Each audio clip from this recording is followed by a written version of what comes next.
FIA, NAB,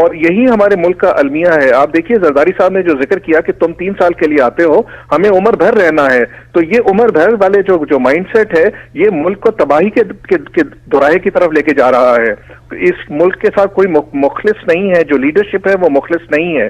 اور unfortunately آپ دیکھیے دوسرے ملکوں میں بھی جو سسٹم ہوتا ہے وہ سسٹم اپنے اندر ایک ایسی چیکس اینڈ بیلنسز کو رکھتا ہے, جس طرح میں انڈیا میں سی بی آئی کا ذکر کرتا ہوں کہ وہ ایک اپنے سٹنگ پرائم منسٹر کو بھی اریسٹ کر سکتے ہیں, وہ کسی کے خلاف بھی جا سکتے ہیں اور ان کی کوئی روک ٹوک نہیں ہے. سو دس از دا پرابلم. ہماری ایف آئی اے میں اتنا دم خم نہیں ہے, ہماری نیب میں اتنا دم خم نہیں ہے. ہمارے جرنیل آتے ہیں, جنرل امجد شعیب جیسے لوگ آئے اور انفارچونیٹلی وہ بھی کمپرومائز ہو گئے اور وہ افیکٹولی اپنے یہ اکاؤنٹیبلٹی نہیں کر سکے. سو انٹل انلیس ہم اس سسٹم سے جان چھڑائیں گے جو کہ ایک ایلیٹس کو, جو کہ ایک اشرافیہ کے مفادات کو سپورٹ کرتا ہے, ہم اب آپ دیکھیے چھوٹی سی بات, میں ہمیشہ ایک ذکر کرتا ہوں جب بھی میں ٹاکس دیتا ہوں کہ پاکستان میں اگر لینڈ ریفارم ہو جائے آنیسٹلی جاپان کی طرز پہ یا انڈیا کی طرز پہ, تو آپ دیکھیے گا کہ ہماری 70% پرابلمس ختم ہو جائیں گی. ہماری جو پرابلم بیسک پرابلم ہے وہ سوشیو اکنامک انجسٹس ہے, انکم ڈسپیرٹیز ہے, امیر بہت امیر ہے, غریب بہت غریب ہے, اور جو مڈل کلاس ہے ان کو فکر ہی کوئی نہیں ہے. سو دس از دا پرابلم. جب تک یہ لینڈ ریفارم نہیں ہوں گے, ہاری کو اس کا حق نہیں ملے گا, جو ٹیکس نہیں لگایا جائے گا ان کے اوپر, جو فیوڈلس ہیں, ہمارے ملک میں بہتری نہیں آنے والی. سو دا پوائنٹ از دس, ہم نے اس کو آئیڈینٹیفائی کر لیا کہ کرپشن ہے, ہم نے آئیڈینٹیفائی کر دیا کہ فیوڈلزم از آور پرابلم. اب آپ ایک چھوٹا سا مجھے 1 منٹ دیجئے. آپ دیکھیے ہمارے ملک میں ڈیموکریسی کہتے ہیں 3, میں اس کو 4 حصوں میں تقسیم کرتا ہوں, جو کہتے ہیں کہ دھڑا بندی. پہلی چیز ہے دھڑا بندی, پارٹی پالیٹکس جو کہ برادری کے اوپر چلتی ہے. پھر طاقت اور دھونس, کہ آپ رورل ایریاز میں چلے جائیں تو وہاں پہ طاقت اور دھونس چلتی ہے. تھانہ کچہری, وہ آپ کو جو چودھری ہے وہ آپ کو تھانے میں بند کروا دیتا ہے. اور پھر لنگر بازی, پھر وہ آپ کی سوشل اپلیفمنٹ کرتا ہے. سو دس از, جب تک یہ ہم ان 4 چیزوں سے چھٹکارا نہیں حاصل کریں گے ہمارے ملک میں بہتری نہیں آنے والی. جو پچھلے الیکشن ہوئے تھے اس کی عوام کی فلاح, پارلیمنٹری جمہوریت ہی کیوں, ہماری ایک پارلیمانی جمہوریت, یا کون سی شیروانی والی یا وردی والی جمہوریت, ہم نے ہر طرح کی جمہوریت دیکھ لی اور اس پہ بات بھی کافی کر لی. میں یہاں پہ آپ دونوں کی موجودگی کا فائدہ اٹھاتے ہوئے ایک بڑے نازک مسئلے پہ بھی گفتگو کرنا چاہ رہا تھا, اور میرے پاس یہ آخری سیگمنٹ ہے جس میں میں میجر صاحب سے شروع کروں گا کہ حالیہ دور میں انڈیا پاکستان تعلقات پہ میں تھوڑی سی گفتگو کرنا چاہ رہا ہوں, جس میں مودی سرکار اور نواز شریف سرکار, ان کا دورہ, ان کی ملاقاتیں کشمیر, اس سب کو لے کر, اور اس خاص طور پہ بھی ایک تازہ ترین جو واقعہ ہوا ہے گرداسپور کا, اس پہ میں میجر صاحب آپ سے اسٹارٹ لوں گا, شروع کروں گا, پھر ہم اس کو گفتگو کو آگے بڑھاتے ہیں. یہ میرا آخری سیگمنٹ ہے, ہمیں جلدی جلدی اس پہ بات کرنی ہوگی. جی بہت شکریہ. دیکھیے آپ نے پریویسلی آپ نے ریسنٹلی دیکھا ہے کہ انڈیا میں جب سے مودی سرکار آئی ہے انہوں نے بہت ڈراسٹک سٹیپس لیے ہیں. سب سے پہلے پاکستان کے اوپر وہ ہر فورم میں جہاں بھی جاتے ہیں وہ پاکستان کو کہتے ہیں کہ جی ایک ٹیررزم ایکسپورٹ کر رہا ہے. تو پاکستان کی پوری دنیا میں انہوں نے بدنامی کی ہے اور پاکستان نے اس کا دفاع نہیں کر سکے. انفارچونیٹلی نواز شریف صاحب اتنے دبے ہوئے ہیں. آپ نے اوفا میں ابھی رشیا میں جو میٹنگ ہوئی تھی, آپ نے دیکھا کہ انہوں نے کس طرح کشمیر کا نام تک نہیں لیا. جب وہ مودی صاحب کی کورونیشن, جو ان کی سویرنگ ان سیریمنی پہ گئے تھے, تو وہاں پہ انہوں نے کشمیر لیڈر سے ملنا مناسب نہیں سمجھا تھا. ابھی آپ دیکھیے کہ کتنی حد تک آمیز بات ہے کہ انہوں نے ایک افطار پارٹی ہائی کمشنر نے, پاکستانی ہائی کمشنر نے طے کی ہوئی تھی, لیکن انڈیا کے پریشر میں ہمیں اس کو وہ کینسل کرنا پڑا, جس کی وجہ سے گیلانی صاحب جو تھے انہوں نے ملنے سے انکار کر دیا. سو دا پوائنٹ از دس کہ ہم کشمیر کو کمپرومائز کرتے رہے ہیں. مشرف صاحب نے کیا, نواز شریف صاحب کر رہے ہیں, جو کہ غلط ہے. انڈیا نے کیا کہا تھا جب کہ ہم آرٹیکل 370 جو کشمیر کا اسپیشل اسٹیٹس ہے اس کو ہم کینسل کر دیں گے. ابھی وہ ہندو پنڈت جو ہیں جو کہ ڈسپلیسڈ ہو گئے تھے, ان کے لیے وہ اسرائیلی سٹائل میں جو سیٹلمنٹس ہیں جو کہ اسرائیل میں ہیں, اس طرح کی وہ کشمیر میں بنانا چاہتے ہیں سیٹلمنٹ, جہاں پہ ہمیں نہیں پتا کہ ہندو پنڈت آتے ہیں یا کون سے ہندوز آتے ہیں, جس سے کیا ہوگا کہ جب تک ایک پلیبسٹ کا ہم انتظار کر رہے ہیں اس سے کشمیر کی ڈیموگرافی کو چینج کر دیا جائے گا. ابھی نواز شریف صاحب نے دورہ کیا جب مودی صاحب سے ملاقات کے لیے, اور مودی صاحب نے ان کو وہاں پہ بلایا, تو وہاں پہ تو وہ مغل اعظم اور شہنشاہ ہند بن کے بیٹھے ہوئے تھے, اور 1000 میٹر دور کے فاصلے سے ان کو کہا کہ میں دیکھو پاکستان کے وزیر اعظم کو چلا کے اپنے پاس لایا. تو یہ تو حد تک کہ تمام جو ہیں ہم یہاں دوستی کی جو ہیں وہ پینگے بڑھا رہے ہیں. نہیں دیکھیے انیس، سب سے امپورٹنٹ چیز جو یہ ہے کہ آپ نے دیکھا کہ جو ان کے national security advisor Ajit Doval صاحب نے ایک پروناؤنسمنٹ کیا تھا کہ ہم you do another Mumbai and you lose Balochistan, یہ بہت ایگریسو اسٹیٹمنٹ ہے. پھر ان کے ڈیفنس منسٹر نے منوہر پاریکر نے کہا تھا کہ ہم ٹیررزم کو ٹیررزم کے ساتھ ماریں گے. اس کا مطلب ہے کہ پراکسی وارز کے تھرو ہم کریں گے. ابھی آپ دیکھیے کہ ان کے 2 جو ہیں ڈرونز ہمارے ملک میں گر چکے ہیں، ایک شکر گڑھ میں گر چکا ہے، ایک آزاد کشمیر میں گر چکا ہے. سو دا پوائنٹ از دس کہ وہ ایگریسو ہو گئے ہیں. اب اس کا ہم کس طریقے سے ہمیں جواب دینا ہے؟ ہمارے تو ہاتھ پیر مشرف صاحب نے باندھ دیے تھے 2002 میں، انہوں نے جب ایڈمٹ کر لیا تھا کہ جی ہماری طرف سے کراس بارڈر انفلٹریشن ہو رہی تھی. ہمیں دیکھیے کشمیر کا حق خود ارادیت کو پولیٹیکلی اور ڈپلومیٹکلی ہمیں ہر فورم پہ اٹھانا چاہیے. وہ آپ کی بات صحیح ہے، وہ آپ کی بات صحیح. جی حسین صاحب، میرا ایک سوال اور بھی ہے. آپ نے کشمیر کی بات کی، میں سے ہٹ کے اسی حوالے سے مودی سرکار کے ٹاپک پہ رہتے ہوئے آپ سے یہ بات کرنا چاہوں گا کہ مودی صاحب جاتے ہیں بنگلہ دیش اور بڑا تمغہ سجا کے سینے پہ آتے ہیں، اور یہ آپ کے خیال میں دنیا کے تمام بین الاقوامی قوانین کے تحت ایک کھلا کنفیشن نہیں ہے کیا کہ وہ جب یہ کہتے ہیں کہ ہم نے پاکستان کو توڑوا کے بنگلہ دیش بنایا اور اس کا اعزاز بھی اپنے نام کر رہے ہیں، کیا پاکستانی حکومت کا فرض نہیں بنتا کہ وہ جا کے عالمی اداروں اور عدالتوں کا دروازہ کھٹکھٹائے اس موضوع میں؟ یہی تو پرابلم ہے. دیکھیے آپ یہ دیکھیے کہ ہمارے جنرل راحیل شریف صاحب اس وقت ملک کے وزیر خارجہ کے طور کے اوپر کام انجام دے رہے ہیں. آج کل کے کچھ چند دن پہلے 2 دن پہلے وہ اٹلی کے دورے کے اوپر گئے ہوئے تھے. وزیر خارجہ کے طور کے اوپر وہ پولیٹیشین سے مل رہے ہیں. وہ انگلینڈ کے دورے کے اوپر گئے تھے، وہ امریکہ کے دورے کے اوپر گئے تھے، وہ مختلف ممالک میں جا کے پاکستان. اور یہی تو پرابلم ہے کہ سول ملٹری ڈیوائڈ کا یہ حال ہو چکا ہے کہ پولیٹیکل لیڈرشپ دیکھیے، یہ جو ابھی اتنی امپورٹنٹ پاکستان کے طالبان کے ساتھ جو مذاکرات ہوئے مری میں، آپ نے دیکھا پولیٹیکل لیڈرشپ اویلیبل ہی نہیں تھی، کوئی بھی موجود نہیں تھا. ایون نیشنل سیکورٹی ایڈوائزر صاحب بھی اوفا رشیا چلے گئے تھے جبکہ ان کو یہاں پہ ہونا چاہیے تھا. تو صرف اور صرف جو ملٹری لیڈرشپ تھی اس نے یہ مذاکرات کروائے اور کامیاب مذاکرات کرائے، اور اب فرائیڈے کو دوبارہ ہونے ہیں. اور اب انہوں نے کیا کیا دیکھیے، انہوں نے ملا عمر کی ڈیتھ کی ایک ریومر انہوں نے نکال دی ہے کہ جی وہ تو اب تاکہ طالبان کو اور کمزور کیا جائے. سو ہماری پولیٹیکل لیڈرشپ جو ہے وہ اپولوجسٹ ہو چکی ہے. وہ معذرت خواہانہ ان کا رویہ ہے towards India and towards Afghanistan, which is wrong. لیکن حسین صاحب کی بات صحیح ہوئی نا کہ وہ جو کہہ رہے ہیں کہ ہم جب خود ہی مضبوط نہیں ہیں، ہم خود ہی کمزور ہیں، ہماری اپنی اکانومی جو ہے برا حال ہے، ہماری لیڈرشپ کرپٹ ہے، ہمارے ہر طرف سے جو ہے لوٹ مار مچی ہوئی ہے، اس کے بعد آپ کس یار کیا ہے؟ میں تو جب بھی جاتا ہوں پاکستان وزٹ کرتا ہوں، میں تو دیکھتا ہوں زبردست قسم کی لینڈ کروزرز اور ایس یو ویز چل رہی ہیں، ریسٹورینٹس میں بیٹھنے کو جگہ نہیں مل رہی. Unfortunately I do not know. آپ ذرا لیاری ریور کے نارتھ میں جا کے دیکھیں، آپ ادھر رہتے ہیں نا ڈیفینس میں، آپ کی بات سے رورل ایریاز میں جو غریب کراچی کے لیاری ریور میں لوگ ریور کے ساتھ ساتھ انہوں نے چھوٹی چھوٹی جھگیاں بنائی ہوئی ہیں، اور اس میں نہ اس میں بجلی ہے نہ اس میں پانی ہے، وہ گندا پانی جو بہتا ہے اس سے رہتے ہیں. آپ اس علاقے میں ماشاء اللہ کے دور میں کراچی میں میری پہلی پوسٹنگ ہوئی تھی اور میں نے اس کو بہت اپنی نظروں سے دیکھا، لیکن میرا مقصد صرف میں طنز کے طور پہ آپ نے اس کو کہا کہ پاکستان تو بظاہر تو وہاں پہ بظاہر تو بہت خوشحالی ہے، لیکن بات یہ ہے کہ کیا ہمارا ڈالر کا ریٹ، ہمارا جی ڈی پی، ہماری گروتھ، ہمارا خزانہ یہ اس چیزوں کو ریفلیکٹ کر رہا ہے کہ نہیں کر رہا ہے، جو کہ دنیا میں یہی نمبر دیکھے جاتے ہیں. اور انیس ایک چھوٹی سی عرض کرنے دیجئے کہ یہ جو نواز شریف صاحب کی حکومت ہے یہ ملک کو اس اندھیرے کی طرف لے کے جا رہی ہے، بیکاز قرضے پہ قرضہ لیے جا رہی ہے. اور آپ دیکھیے کہ جتنا قرضہ پاکستان نے 60 سالوں میں لیا تھا، زرداری صاحب کی حکومت نے اس کو ڈبل کر دیا تھا.